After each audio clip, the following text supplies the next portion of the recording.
Oh, Andy Lou, how you doing, man? It is an obnoxiously long countdown for the YouTube listeners as they wait with bated breath for us to talk about the Warriors. It's like 30 seconds of dramatic time. I'm with my sister today. I'm at home, and she's asking me, Sam, like, what are you going to talk about? Isn't it the off season? And I'm just like, let's go, Sam. What you got for us? I'm ready. 365, baby. I Yes, got top. I could go all year. We'll be debating Rick Barry next week. No, we won't. But yes, it is the dead part of the season, but that's okay. Most of you are Niner fans anyway, and if you're not a Niner fan, you're probably a Niner hater. So we'll get our guy Jason Aponte on here to talk a little football on the back half. But former Warriors point guard legend Gilbert Arenas blessed us with a podcast with Steph Curry, which, gonna have to obviously react to a little bit, right? Steph has been making the media rounds this summer. Can we talk about that? Yeah, he did. He's doing really like anything. After the hot wing stuff, I sat there and I was just like, yeah, he's doing whatever. The guy just doesn't. Anybody that reaches out to Steph that has a follow, he's doing it. He's getting it to anyone. Promoting underrated. Obviously, I think that's part of it. The other part is I just think he's at that stage of his career where he's like, I'm trying to enjoy everything because I don't know how many more years I have left. He kind of said that. He's like, I think I have more years left, but like you can't just assume once you get to your mid 30s, late 30s, that sort of thing. So it does feel a little like he's just looking at it. He's like, man, I think I could play till I'm 40, but not a lot of guys get to do that. So I can't assume I can. He feels like one of the most self-aware athletes that are in the game today, if not one of the most self-aware athletes ever. Like, I don't think he's under any illusion that he's going to keep this prime going for 5 more years, right? Like, I don't think it's that. I think he's very well aware of where he's going to be a year or even 2 years from now. And I think like that explains a lot of so much of the moves this offseason.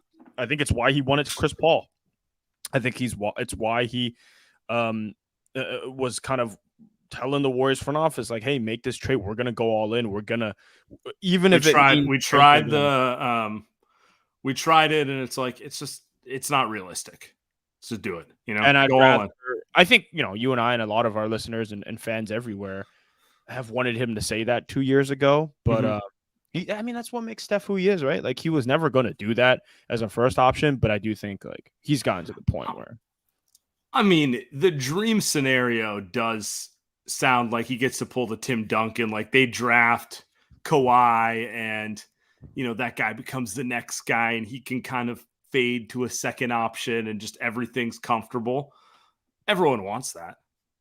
It's just not how it goes, right? Like, I think that's kind of what it comes down to, right? Like, it just at a certain point, just looking around, he's like, "You're not Kawhi, you're not." And it's not happening, And it's like, if Kuminga, you're not gonna be Kawhi, then how do we get someone in here that'll maximize you to be your best self and make an impact? Yeah, he said it on the Gilbert Arenas show that you just brought up, right? Does he think they're going to be good? He hopes so, but part of it is like, yeah, well, Chris Paul is going to make life easier for him. That's for damn sure. Yeah, for sure. It's like, hey, man, I get it. Jordan Poole could be a superstar. Could be, it's a little bit of a risk there, but I know Chris Paul isn't going to pull some of the stuff that happened last year. So we'll say there was one quote on this pod that went viral. So I'm going to play it here. I'm going to talk about it. How many times have you heard the Steph or Magic debate? Like, honestly, 2,000, 4,000? We're going to get so much more of it, Sam. Come on now. This is just a beginning. Yes. Yes. It's me and Magic. That's the conversation. Yeah.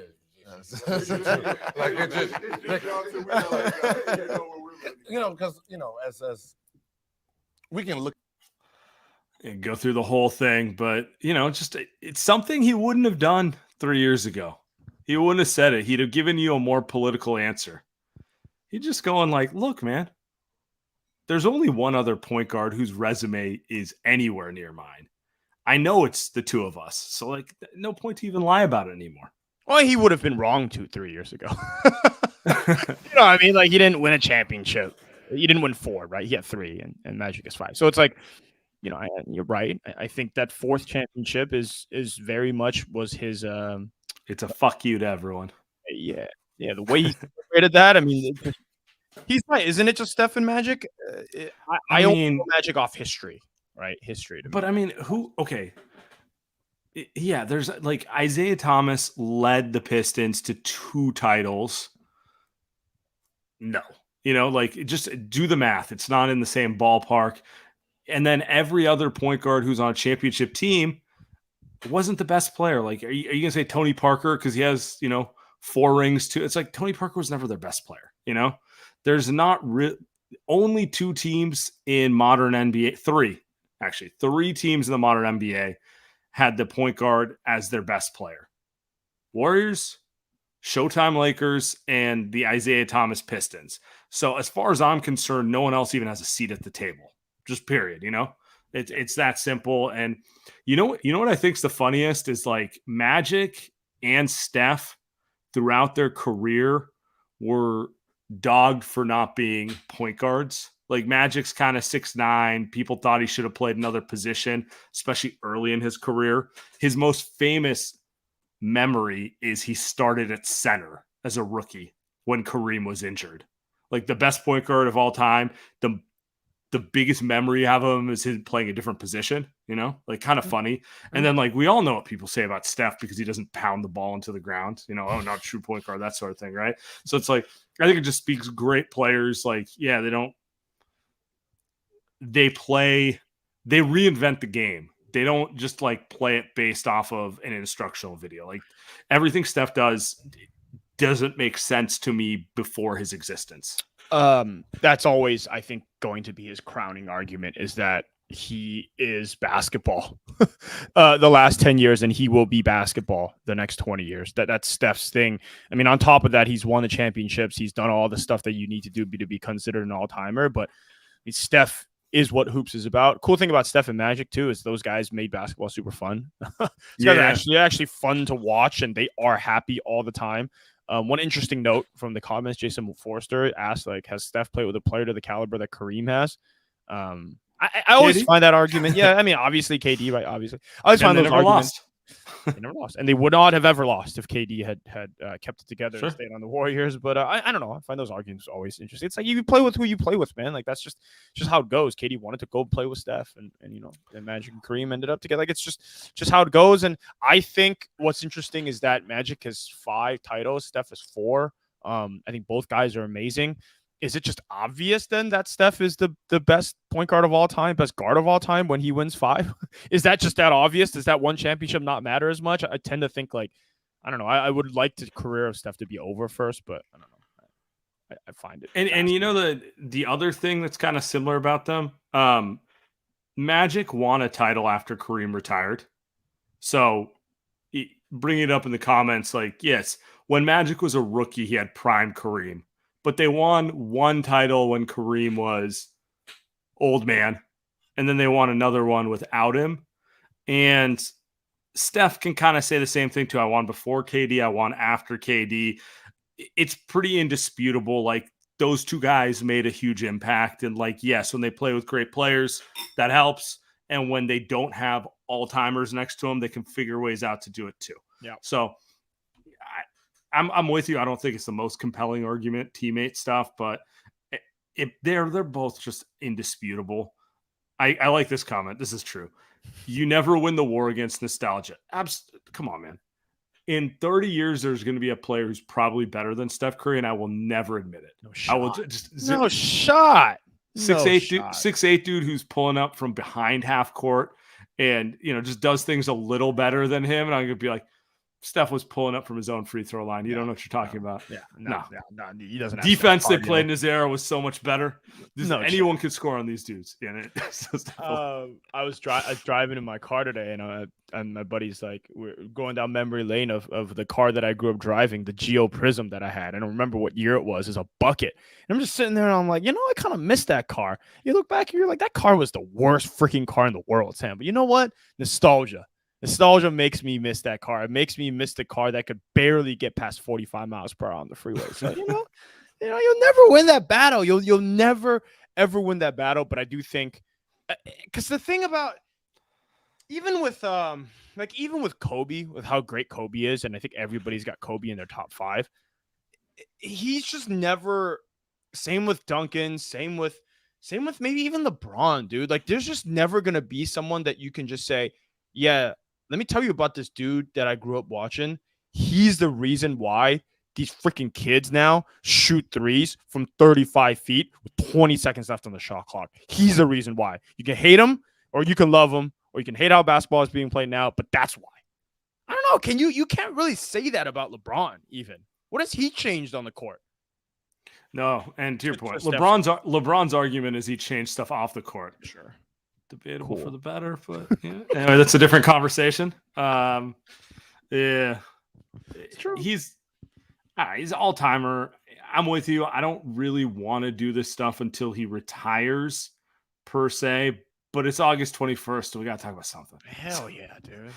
Hell yeah. There is one other Steph thing. So I just saw this. FanDuel's is taking bets on MVP. Uh-oh. I mean, they'll take your money whenever you want to give it, just to be clear. And I'm down. And I noticed Steph Curry tied 6th best MVP odds with friend of the show, Kevin Durant. And I don't know. Do you think Steph can win an MVP this year? Because I saw someone mention it and I hadn't thought about it till they threw it out there. But the last time a player over the age of 30 won an MVP was Steve Nash. And it is kind of like a young guy award now. Like, I don't think it's representative of who the best player is. It's just like, who's next, who's going to go all out for 75 games, who's going to, politic. It's getting honestly a little annoying if I'm being honest with you, but I don't know, man. I'm looking at this list. Jokic is the favorite. He should be the favorite. He's probably going to play 75 games. He's probably going to be Nikola Jokic. Giannis, Luka's odds-on favorite to be the next young guy, but will Dallas be good enough this year? We'll see. Embiid, I would bet money there's very little chance he repeats. Tatum, the other young guy who's going to be on a good team. And then KD and Steph tied right there. Devin Booker right behind him. I don't know. I kind of feel like the list probably cuts off right here. Keep going down a little bit after Dame and SGA, Anthony Davis there. Edwards, where does he land on this? Woo, okay. He might be getting bet up based on FIBA, but we'll talk about that in a couple minutes. His team sucks. No is my initial reaction. There's no shot that Steph wins a championship outside of just history. You mean MVP? God, delete that. Tim. Don't put that in there. Delete that off the pod. I don't see how. One is the obvious one. Why would Steph care? Why would he bust his ass to try to win? Now, I think the other reason would be he's just not going to play enough games. I find it hard to believe Steph's going to end up playing like 75 games, which I think is kind of what you need to do to win the championship. Maybe like at the very least 70. God damn. MVP.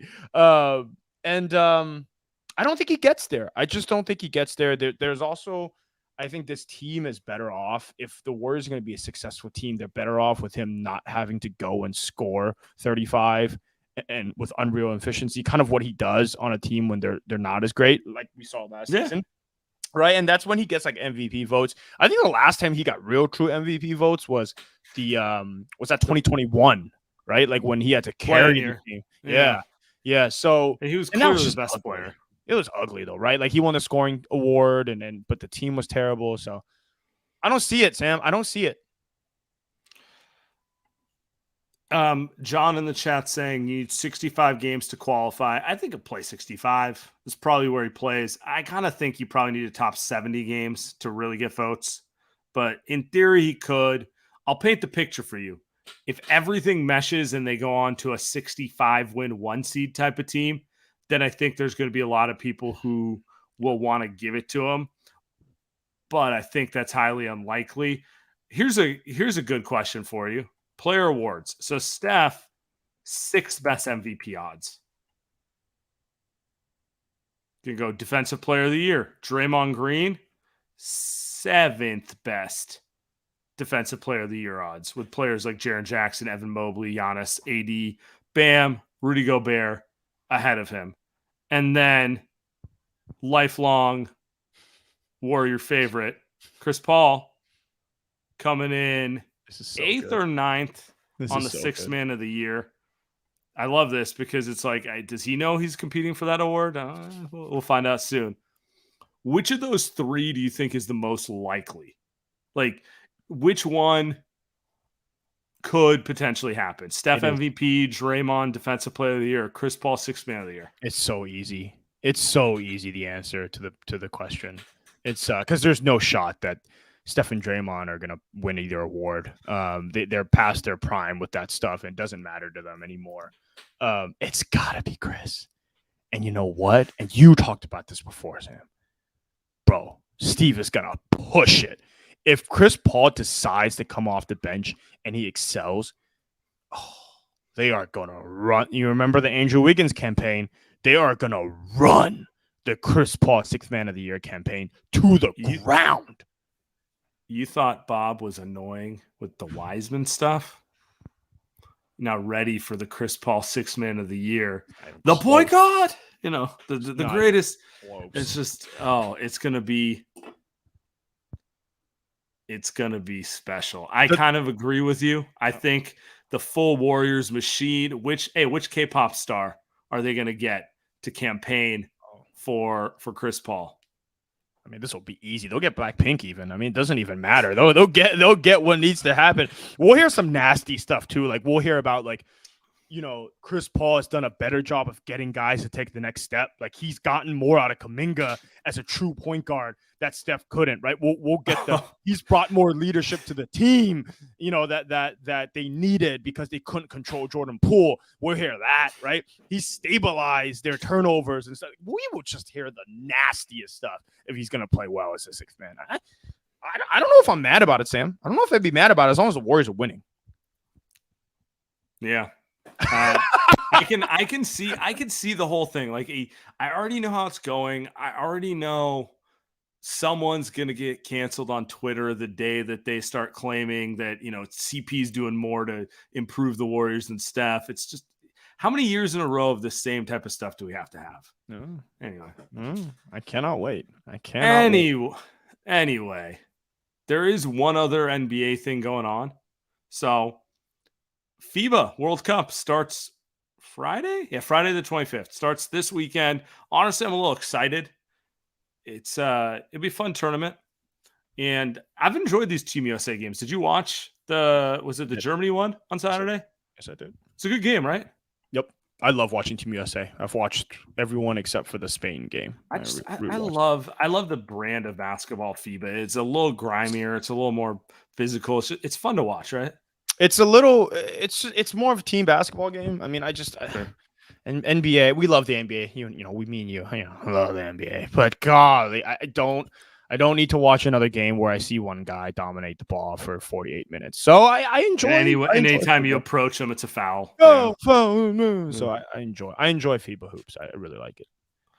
Steve Kerr made a little headway here about Anthony Edwards, who obviously had 34 against Germany and really kind of just a breakout performance. They were going to lose that game. They dug in. Anthony Edwards he got hot. He was the man. He looked like if you liked him coming out of the draft, that's the player he thought he was going to be, which is just that superstar shooting guard. Give me the ball and get out of the way. Steve Kerr says he's unquestionably the guy. Everyone's hyping him up. They're taking a big step this year. My question for you is, are you buying Anthony Edwards as the next star of the NBA, particularly the next American star? Because let's be honest, after Steph and LeBron, this league has been dominated by European players. It's been Giannis, it's been Jokic, Embiid's non-American players. Embiid, throw him in there, Luka. It's been a minute since we've had a real American superstar, like a guy who can unquestionably be that guy. Are you buying Anthony Edwards? Answer a question with a question. Do we have a choice? Do we have a choice? Who are other options? John Morant, Jason Tatum, Devin Buying Booker. him over. I'm buying him over Ja. I'll tell you that. Yeah. But like marketability and face of the NBA though, you know what I mean? Like it's more than just like how they are as a basketball player. So we're talking Ja, Devin and Devin Booker and Jason Tatum. Like aren't those three guys after that are the closest to Anthony Edwards? So yeah, I don't think we have a choice. I think Edwards got the talent to be a two-way monster. I think he still leaves a little bit to be desired as the main ball handler, main playmaker, but I think he's going to get there. And he's charismatic as hell, dude. He's hilarious. He seems like he's got the great, like Kobe-ish mentality, right? He's got that toughness. And so I don't know. I think it's an easy sell, Anthony Edwards versus I don't think his competition is that high to be the American face of the NBA. I just don't. I think that's part of it too. I do agree with you. The part of his game that makes me skeptical he can ever be the guy is playmaking. Yeah, I didn't want to dive too deep into that for like an asshole. Like, it's just. But on the flip side, of all those guys, he probably has the highest upside defensively, and I think attitude means a lot. If he's got enough physical talent. Honestly, he's got enough skill too to get there. It's just like, how bad does he want it? And he comes across like a guy who just likes to compete. I'll bet on that every time. You know, like he's what 6'5". He's definitely he's not 6'3". He's definitely more of like a Wade Harden, like actually kind of a big shooting guard type of guy. And I like guys who get a little angry when someone shows them up. Like it's easier to coach someone who cares than it is to, look, I don't want to get into the Jordan Poole thing, but do you think he cared that people scored on him at all this year? I saw Franz Wagner get taken away the fourth quarter of that game. Right. And a lot of that was Anthony Edwards and, McHale and all those guys. But yeah, you're right.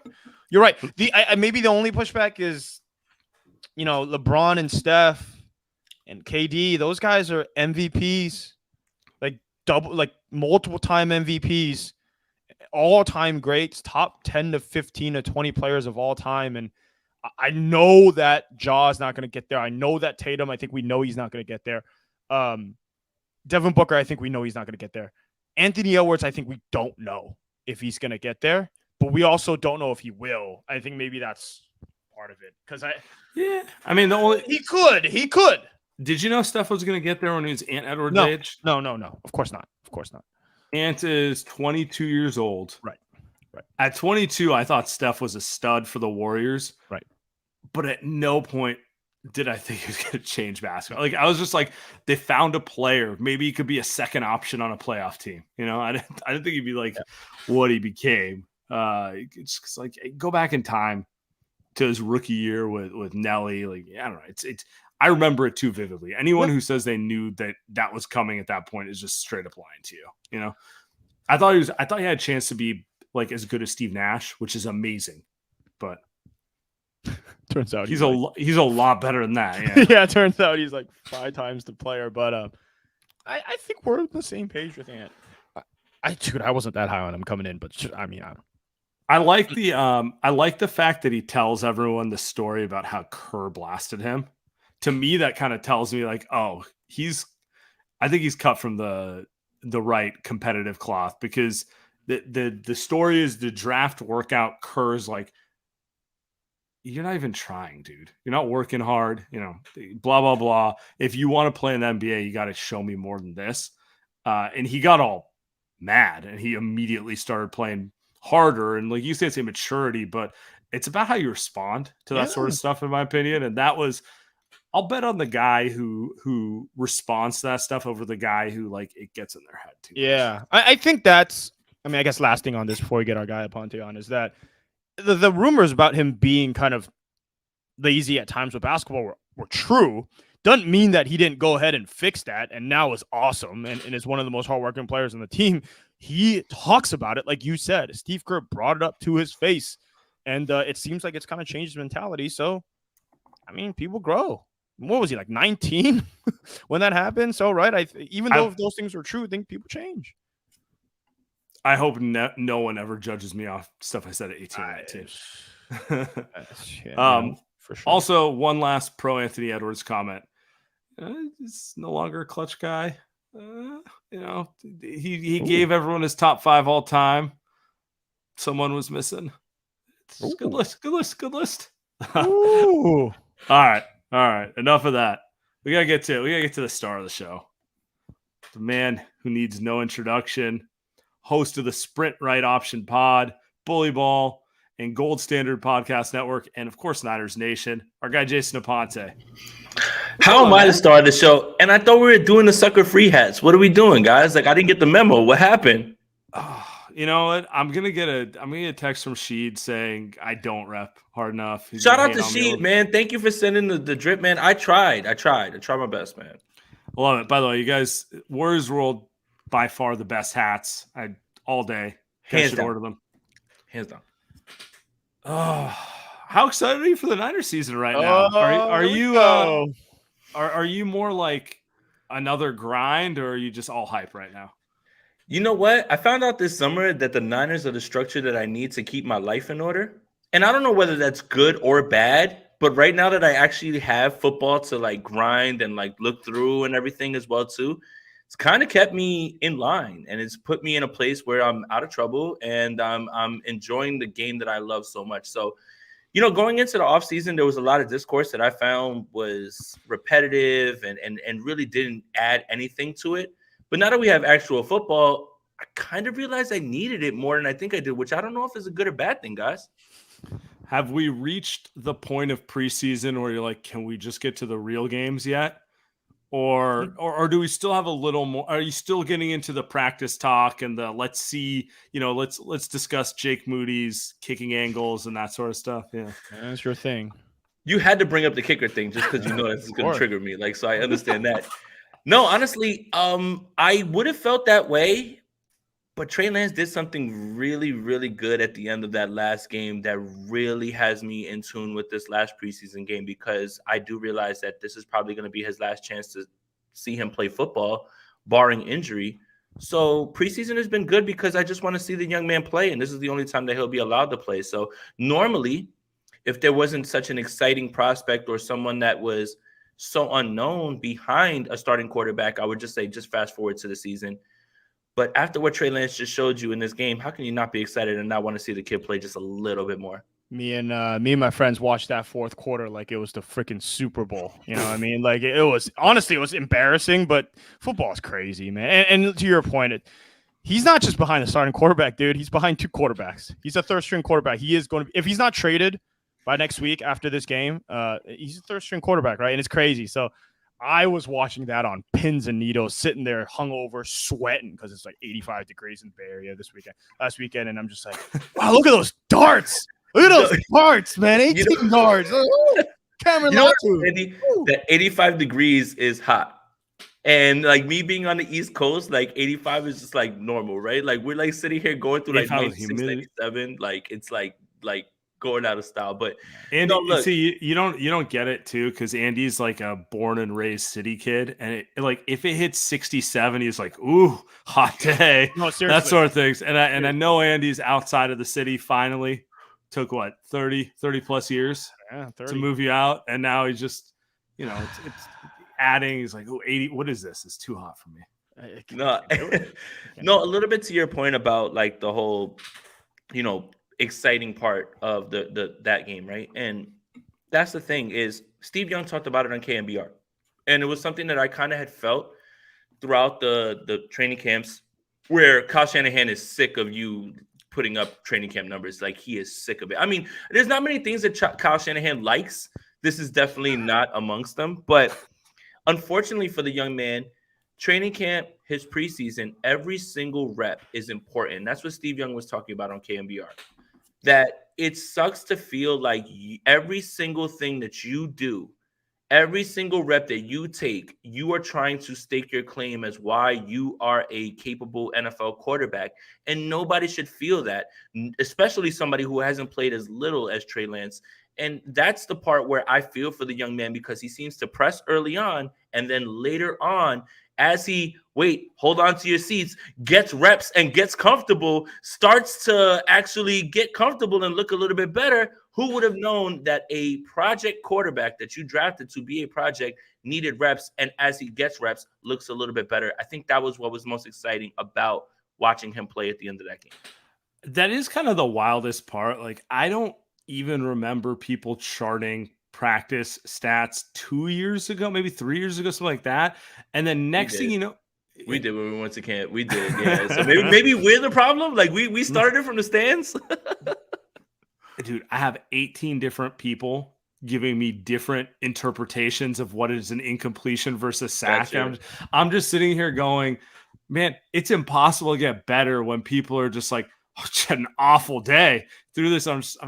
It's practice. The entire point of practice is to make mistakes. Right. And Sam, the thing is this was always my intent when I started, going out to do training camp, is a completion doesn't denote accuracy. And an incompletion doesn't mean you did anything wrong. I mean, Trey Lance made one of the best throws that he's ever made in this game, and he threw it right into Tay Martin's chest on the run, flick of the wrist, and he dropped it. But it's an incompletion. Now, on the other hand, another incompletion was a turnover-worthy play. And the whole discourse around the 49ers quarterback position people have lost objectivity, where you can't say that there's any sort of context. It's not this far and it's not this far. The answer is somewhere in the middle. So what we tried to do when we went to training camp was, hey, man, this guy went 9 for 11, but he threw the ball at Debo's ankles and Debo made a crazy catch to make it. That's a completion, but it wasn't accurate. Jimmy, right. Love you, Jimmy. Miss you, buddy. Bro, you go into the Raiders and they're all of a sudden throwing up 35 a game, like it's nothing. I don't know.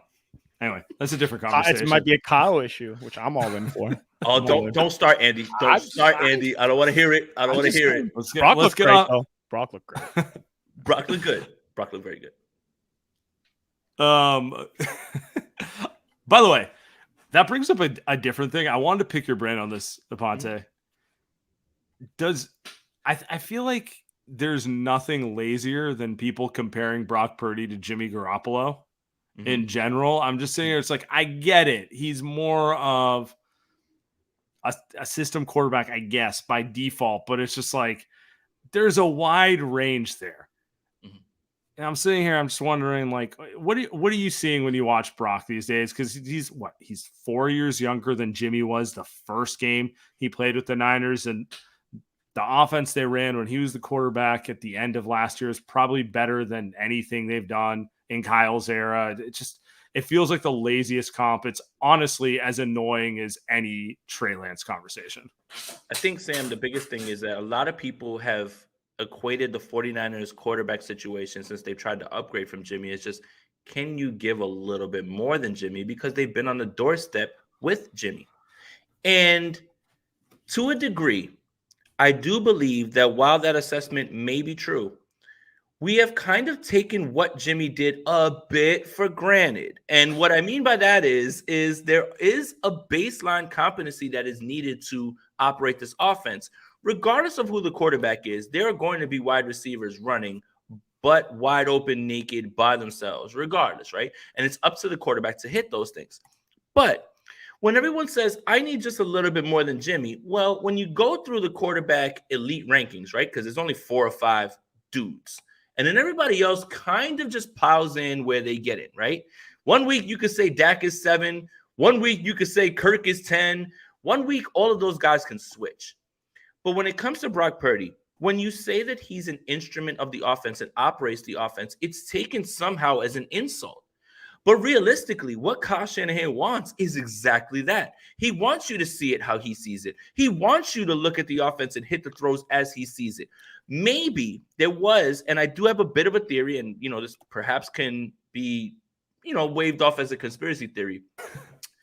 Kyle kind of put Jimmy in a spot where it's like, listen, you're not seeing it like me. Throw it to that guy. And he just kind of got locked on the guys instead of just going out and hooping, which is kind of what we saw early on in 2017.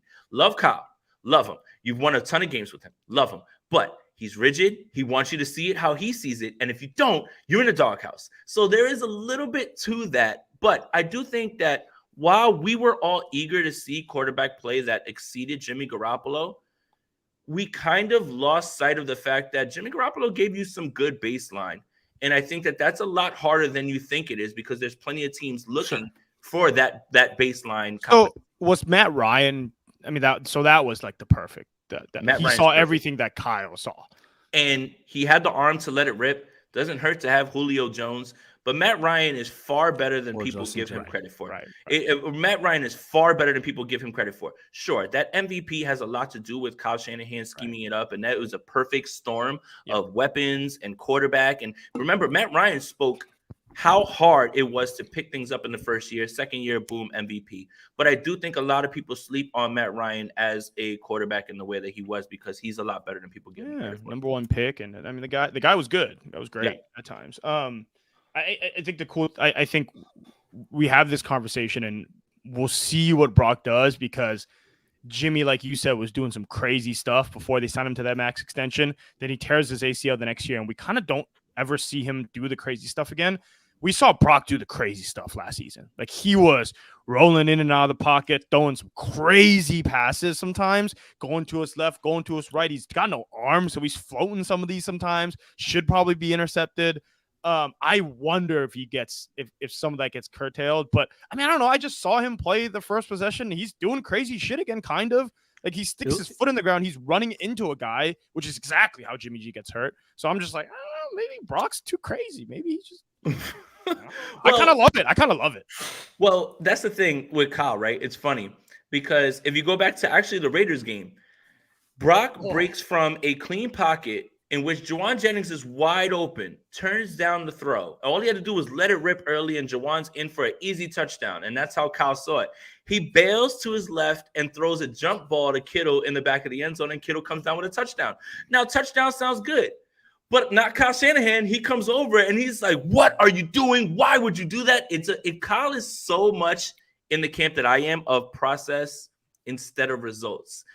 Right. So, for instance, in the same Raiders game that we just saw with Trey Lance rolls to his right. He makes a throw.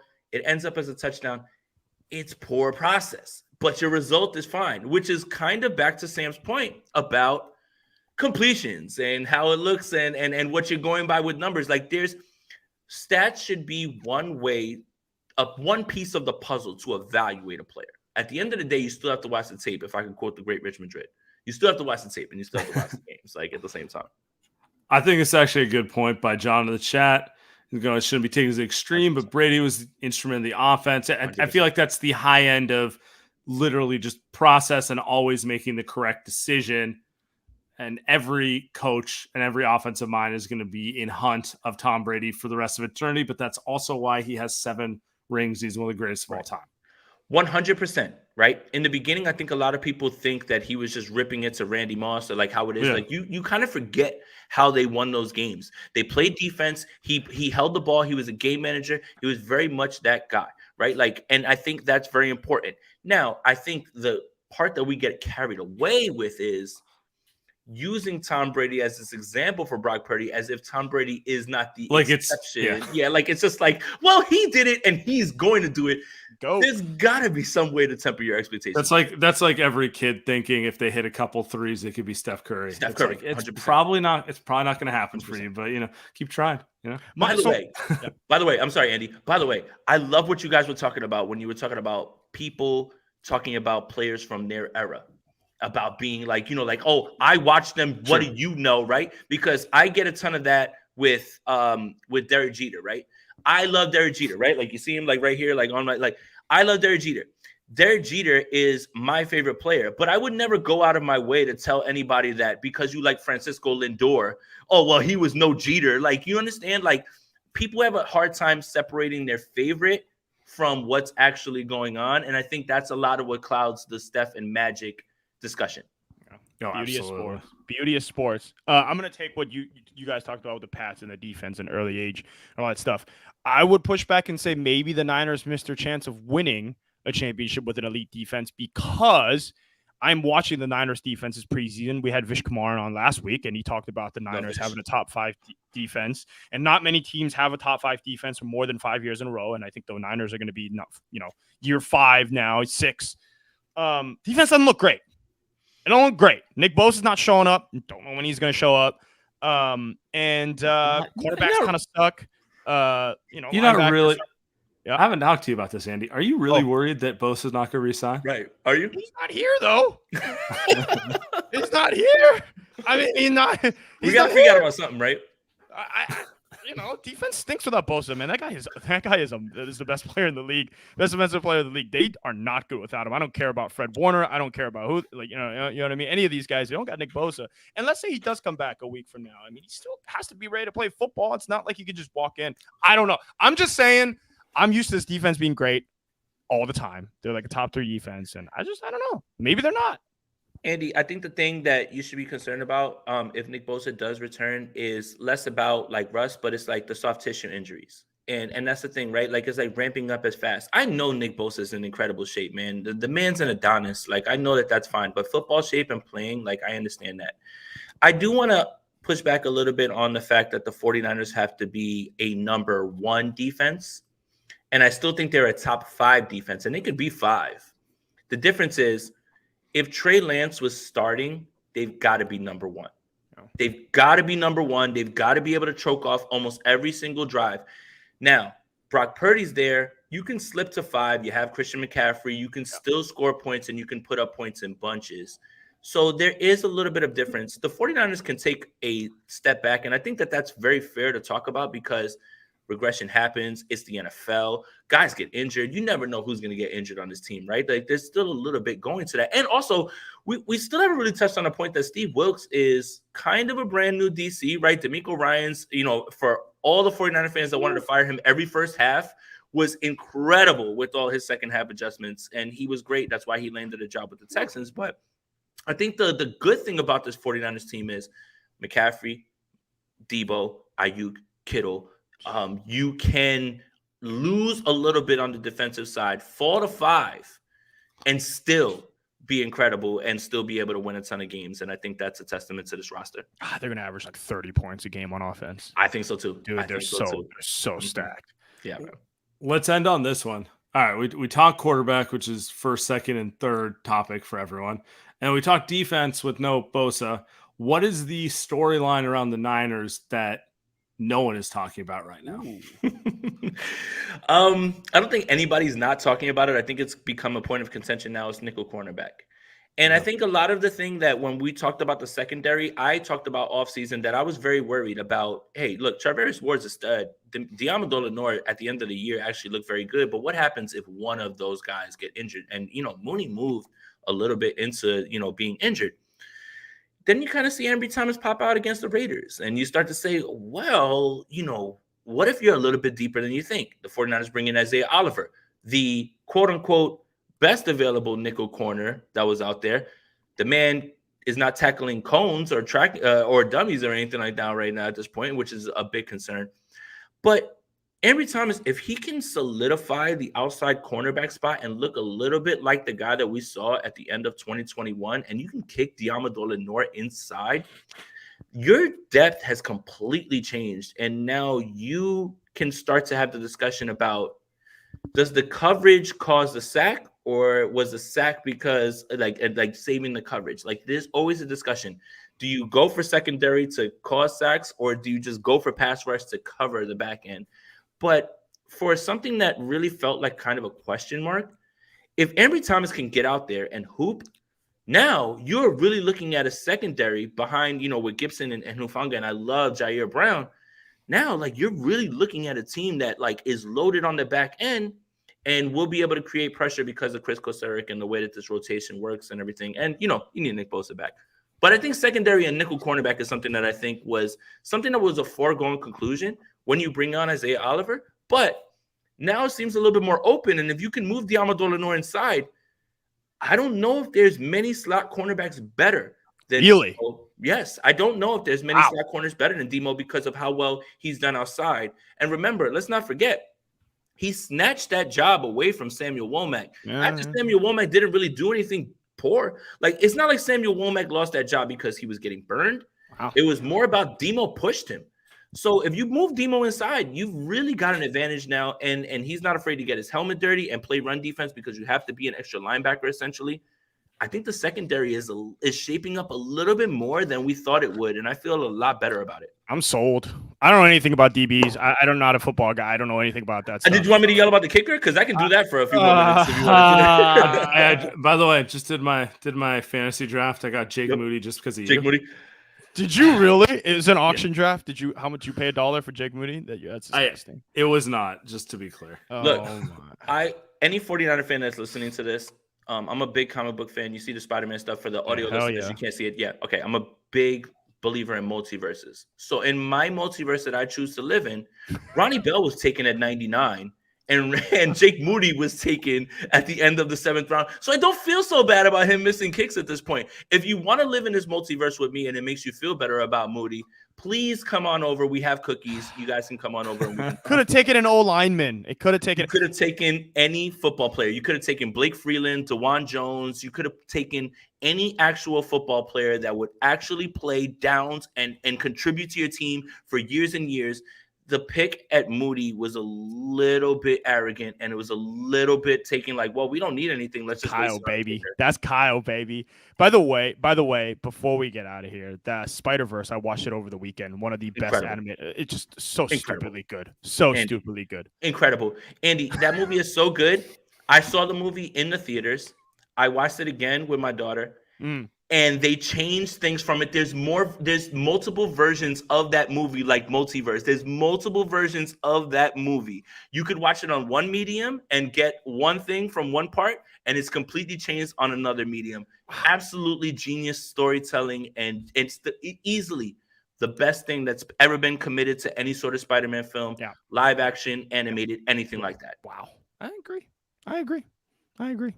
Sam's I need the third one. Completely out of it right now. Sam's just like, I don't care. Oh, I'm making that same face that Jake Moody was making right there. I'm just like, I have no clue what you're talking about. I'm just gonna glare. It's the only thing good about Marvel superheroes these days. Anyway, that's like the only thing good that I've seen in like the last 2+ years. Andy, let's do a Marvel pod where we can complain about this entire phase and how they're just completely like being arrogant. It's like literally the MCU is taking kicker after kicker with all these shows, and they're just like, and they're not doing anything right.